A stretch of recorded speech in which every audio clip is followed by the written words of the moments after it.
Iso bizni nimadan qutqardi?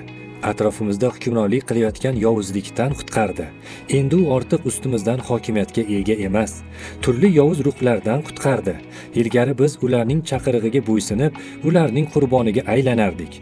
Biroq endi ozodmiz. Iymondagi umidsizlikdan qutqardi. Endi biz haqiqatdan ham ozodmiz. Hech narsadan qo'rqmaymiz, hech nimadan uyalmaymiz. Ichki ovozimiz ortiq bizni hukm qilmaydi. Qonunning yukidan qutqardi. Chunki qonunni to'lig'icha bajarib bo'lmaydi. Tanamizning nopok o'y-hayollaridan qutqardi. Chunki endi istaklarimiz o'zgacha. Iso bizni qutqardi va qo'rqmasdan dadillik bilan Rabbiyning oldiga ibodatda kela olamiz. Lekin oldingidek kurash davom etadi. Tana va ruh o'zaro kurashadilar. Bu bir lahzaga bo'lsa-da to'xtamaydigan kurashdir. Biroq Iso bu kurashda yo'lni ko'rsatdi va yordamchi sifatida bizga muqaddas ruhni berdi. Sizga vasvasalar bilan kurashish osonmi?